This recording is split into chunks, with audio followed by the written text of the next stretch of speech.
Alright guys, I got a bone to pick with hospitals. This is the glucose drink, okay? My wife is pregnant right now. They require you to do this glucose drink.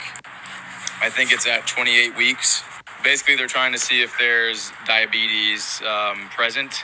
So they want to see how your sugars spike. And when we were in the office, we were like, probably don't trust that.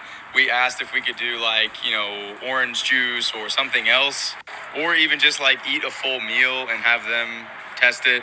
They said, no, you have to do this drink. So this is glucola.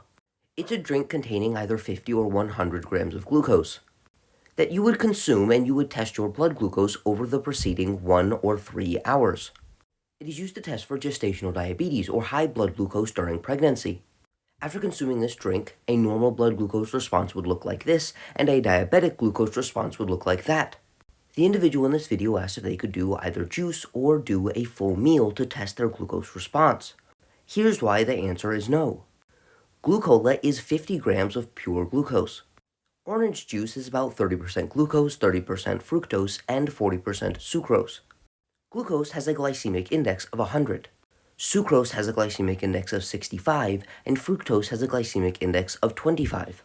High glycemic index foods will typically see a large rise and fall in blood glucose, but low glycemic index foods will induce a smaller, more prolonged rise in blood glucose. We know pretty much exactly what the normal blood glucose response from glucola would be, and what a diabetic blood glucose response would be. But if we gave something with sucrose and fructose, that glycemic response would be far more different. And we could make either a type 1 or a type 2 error in which we either diagnose gestational diabetes when there is none, or we do not diagnose it when there is. So then what if you just ate a meal with 100 grams of glucose in it? The problem is that fats, proteins, cooking methods, fiber, and whether or not the carbohydrates in the meal are simple or complex will all alter the blood glucose response, in which they may lower the blood glucose response, prolong the blood glucose response, or both. This is the gold standard for testing for gestational diabetes, and things like drinking juice or eating a meal would not be equivalent. There were concerns expressed about the red dye used in that drink. There are glucose drinks that are clear, and these drinks do not have food dye or coloring, which makes some people feel a little bit more comfortable.